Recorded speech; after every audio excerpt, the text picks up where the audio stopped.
willkommen zurück auf meinem YouTube-Kanal. In diesem Video geht es um Polarlichter und wie man diese fotografieren kann und nach Möglichkeit auch filmen. Ich will es zumindest mal ausprobieren. Dieses Video ist auch Teil meiner Reisereportage auf die norwegische Insel Senja. Muss bloß warten, ja, kommt gerade ein Auto. Ich bin nämlich unterwegs zu einem der ersten Spots. Ich habe das Video noch einmal verlinkt, ihr seht es hier. Hier geht es aber gleich weiter mit allen wichtigen Informationen zum Thema Fotografieren von Polarlichtern. Und bleibt kurz dran, geht gleich weiter.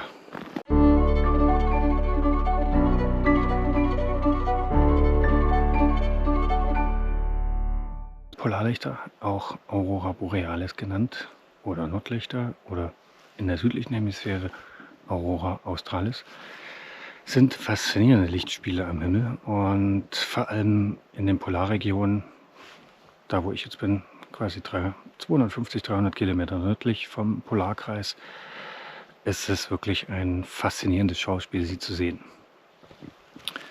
Man kann Nordlichter oder Polarlichter vor allem in nördlichen Regionen wie Norwegen, Schweden, Finnland, Kanada und Alaska sowie in den südlichen Regionen von Neuseeland und der Antarktis sehen. Die besten Zeiten, um sie zu beobachten, sind in den Wintermonaten. Deswegen, wie ihr seht, noch eine Menge Schnee und warm angezogen, wenn die Nächte lang und dunkel genug sind.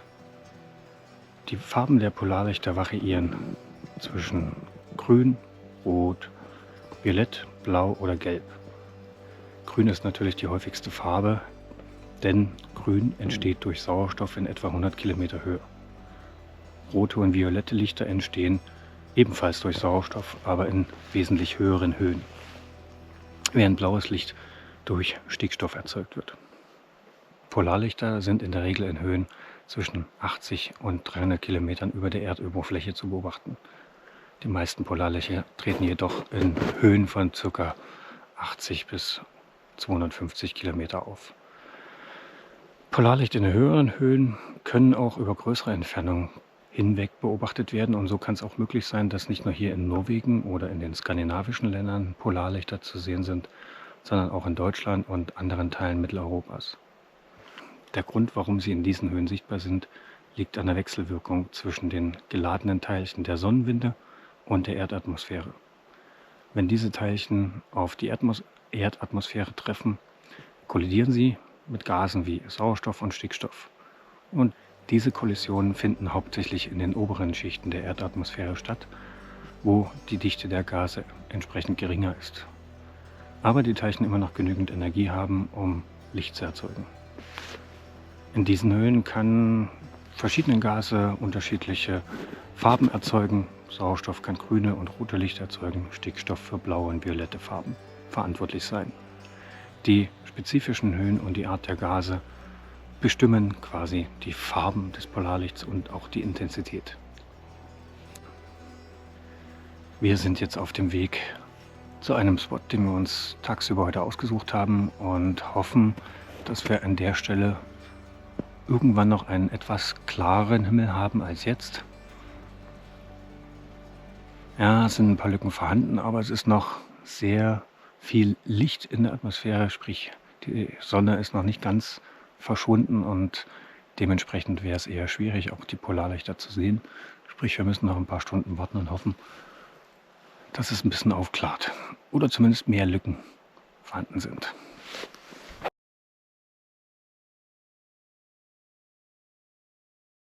Der KP-Index ist eine Skala, die die Aktivität des Erdmagnetfelds misst und angibt, wie wahrscheinlich es ist, Polarlichter zu sehen.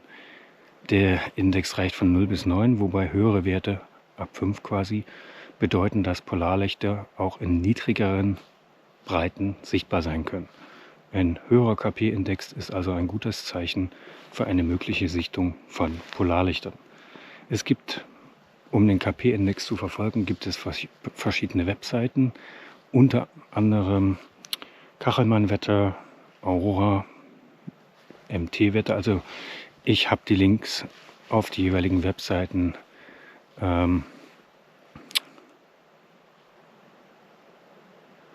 welche Apps kann man nutzen, welche Webseiten kann man nutzen, um Polarlichter ausfindig zu machen, beziehungsweise sich den KP-Index anzuschauen.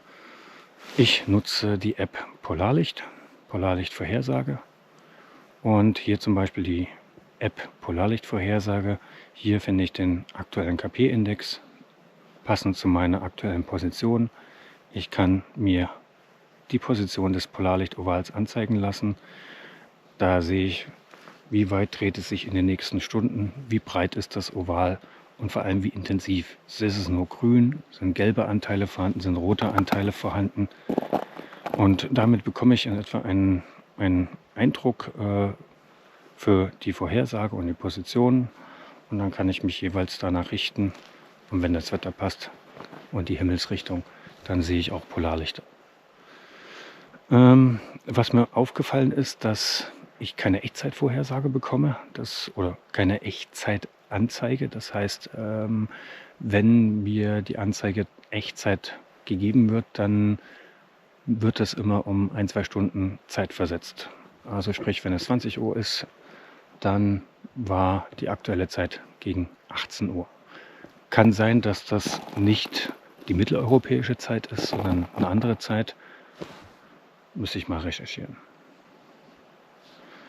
Es gibt auch noch Webseiten neben den Apps, wo man das Polarlichtoval und den KP-Index ablesen und beobachten kann. Zum Teil das Polarlichtoval auch zum Beispiel bei dem NOAA kann man sich eine nicht Vorhersage, aber die letzten 24 Stunden das Polarlichtoval anzeigen lassen, wie es rotiert und pumpt. Und damit kann man dann etwa abschätzen, wie geht es in den nächsten Stunden weiter. Die Links dazu packe ich euch blende ich euch ein, beziehungsweise packe ich euch in die Beschreibung zu dem Video. Generell kann man sagen, je nördlicher man reist, desto größer sind natürlich die Chancen, das Naturspektakel zu sehen. Am besten in den Wintermonaten, wo die langen Nächte existieren, obwohl man natürlich auch in den Sommermonaten, also quasi das ganze Jahr, Polarlichter sehen könnte oder kann. Aber wir sehen sie halt nicht, weil wir entweder zu weit im Süden sind, der Himmel bewölkt ist, der KP-Index zu niedrig ist oder es einfach noch nicht dunkel genug ist.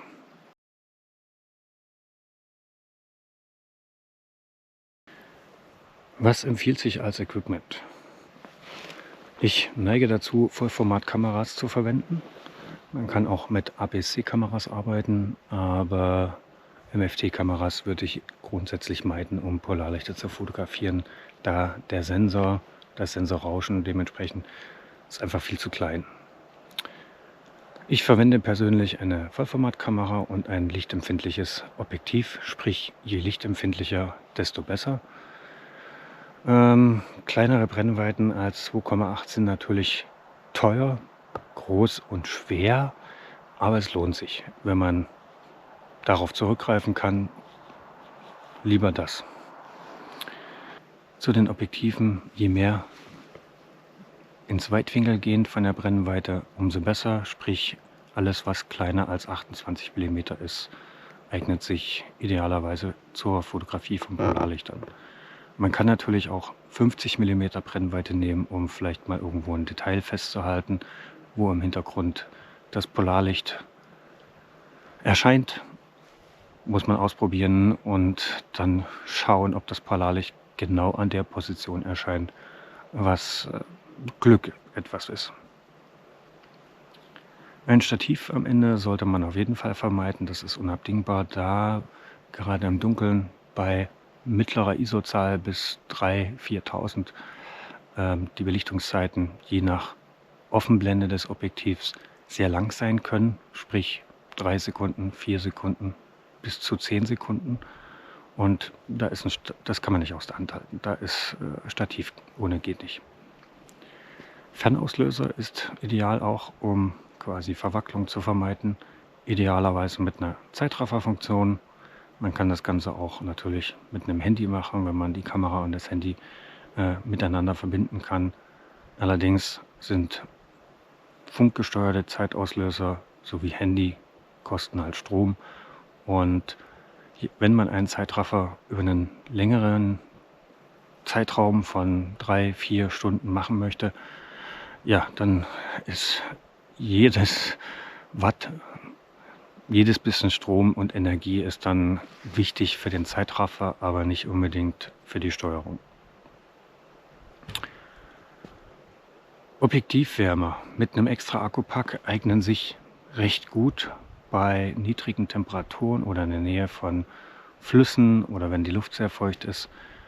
Objektivwärme mit extra Akkupack und eine Kopflampe mit Rotlicht sind auch sehr zu empfehlen. Objektivwärme zum Beispiel sind so eine Manschetten mit einem kleinen Powerbank dran. Da kann man zum Teil auch unterschiedliche Heizstufen stellen und damit kann man das Objektiv anwärmen oder die Frontlinse zumindest, damit diese halt über den Zeitraum des Zeitraffers nicht beschlägt. Ein weiterer wichtiger Punkt ist das Kameradisplay. Das sollte so dunkel wie möglich eingestellt werden und ebenfalls das Mobiltelefon. Die Helligkeit des Mobiltelefons sollte so gering wie möglich sein, da man sonst geblendet wird in der Nacht.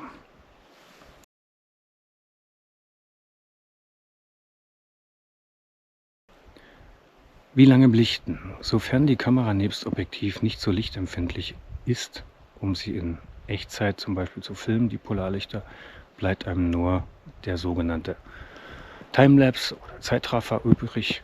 Das heißt, über mehrere Bilder hinweg nimmt man die Polarlichter auf, fügt sie dann zu einem Film zusammen und hat dann sozusagen in schneller Abfolge eine Bewegung des Polarlichts.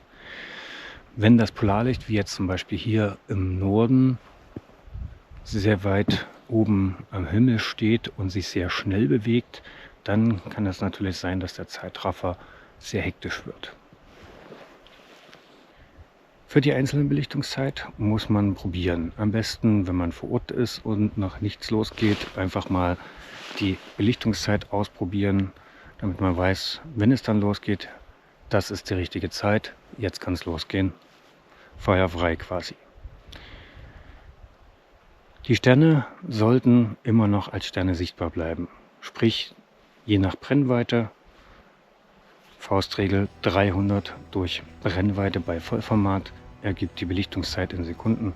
Das gilt vor allem, je weiter weg man von den Polarlichtern sich befindet. Also in Deutschland oder in Dänemark zum Beispiel. Je näher man den Polarlichtern kommt, sollte man schauen, wie sehr sich die Polarlichter bewegen und dann abwägen, ob man eher kurz oder lange belichtet. Sprich 1 bis 3 Sekunden bei 15 mm Brennweite versus 6 bis 8 Sekunden bei 35 mm Brennweite im Vollformat zum Beispiel. Der Zeitraffer muss dann entsprechend darauf angepasst werden, sprich man sollte immer mal einen Blick auf das Histogramm werfen, dass es mittig eher leicht rechts liegt, nicht zu weit rechts.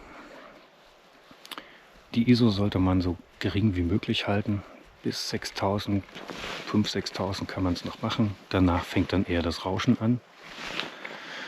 Bei einzelnen Bildern kann man natürlich das Entrauschen entweder in der Kamera oder dann später per Software machen.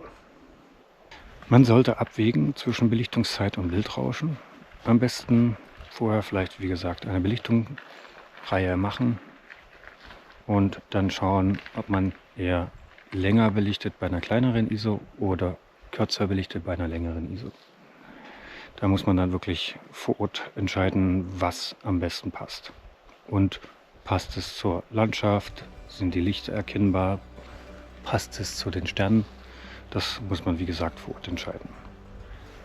All die Einstellungen machen nur Sinn, wenn man den manuellen Modus der Kamera verwendet. Keine Vollautomatik, keine Zeitautomatik, auch keine Blendenautomatik, sondern nur den manuellen Modus. Manuell die Schärfe einstellen, sprich entweder sucht man sich einen weit entfernten Lichtpunkt, das kann eine Lampe sein, von einem Haus, die Lichter an einem Fenster, der Mond oder ein heller Stern und den stellt man dann am Ende scharf.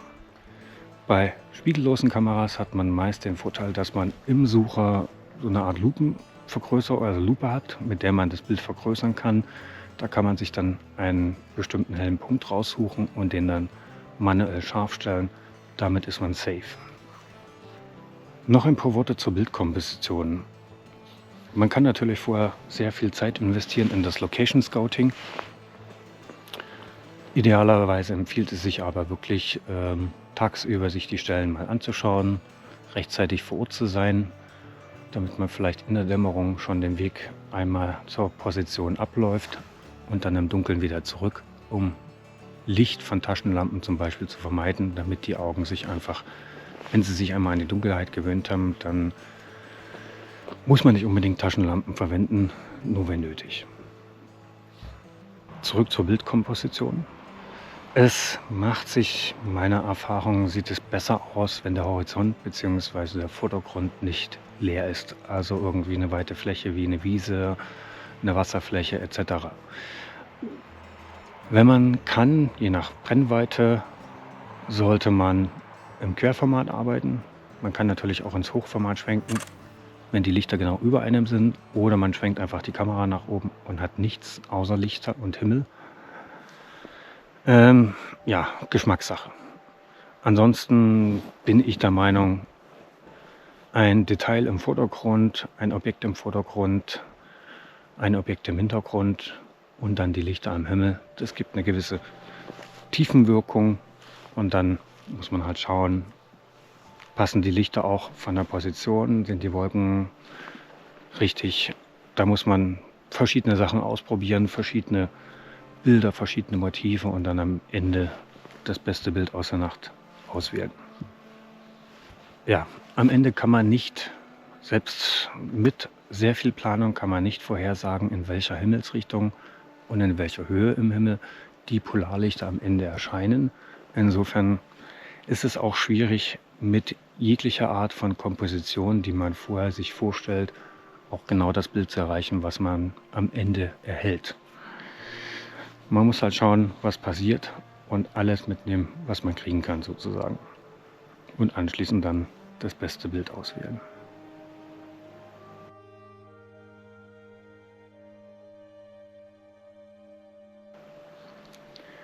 Noch ein Thema zum Filmen. Ich habe versucht mit der Kamera, mit der R5 von Canon, Polarlichter zu filmen. Und tatsächlich ist es möglich. Allerdings muss man die ISO-Zahl recht hoch drehen, um eine vernünftige Verschlusszeit zum Filmen zu bekommen. Da das dann allerdings wieder in Rauschen umschlägt, gerade wenn der Himmel wirklich sehr dunkel ist, rauscht es wirklich sehr stark, dann empfehle ich meist oder empfiehlt es sich, die Belichtungszeit entsprechend von 50, also wenn ich jetzt zum Beispiel mit 25 Bildern filme, Belichtungszeit eine 50. Und da empfehle ich jetzt zum Beispiel die Belichtungszeit von einer 50. auf einer 25., 20, 10 und so weiter zu reduzieren, um ein entsprechendes Ergebnis zu erreichen mit einer geringen ISO-Zahl. Am Ende kann man dann die Bewegung des Polarlichts notfalls beschleunigen, etwas, um ein real wirkendes Video zu erhalten.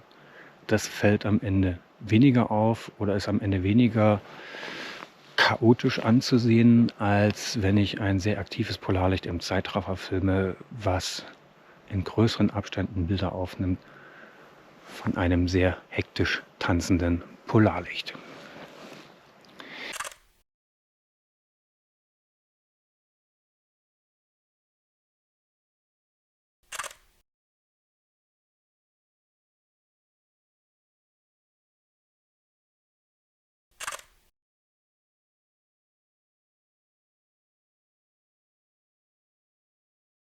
Ich bin zurück. Das war es zum Thema Fotografieren von Polarlichtern, heute von der norwegischen Insel Senja. Wir hatten in 7 Nächten nur eine Nacht das Glück, Polarlichter zu fotografieren. Die restlichen Nächte war das Wetter unpassend. Es war entweder komplett bewölkt, hat geschneit, geregnet, gestürmt. Wir haben alles mitgenommen, kann man sagen. Aber wenigstens war eine Nacht dabei und das war schon ein beeindruckendes Schauspiel. Also sowas mal live zu sehen, ist schon wirklich hervorragend. Das war es sozusagen zum Thema Polarlichter, Fotografieren von Polarlichtern. Und falls ihr Fragen oder Anregungen habt, schreibt mir gerne einen Kommentar. Ihr könnt mir gerne ein Like geben, falls euch das Video gefallen hat. Oder auch meinen Kanal abonnieren, um weitere Videos zum Thema Fotografie, Wildtierfotografie zu sehen. Und ja, dieses Video ist Teil meiner Reisedokumentation nach Senja. Und mit weiteren Informationen ist diese Reisedokumentation ebenfalls hier auf YouTube zu finden. Man kann sich gerne das ganze Video anschauen und das ist auch hier zu finden. Insofern sage ich Tschüss, bis bald, Ronald.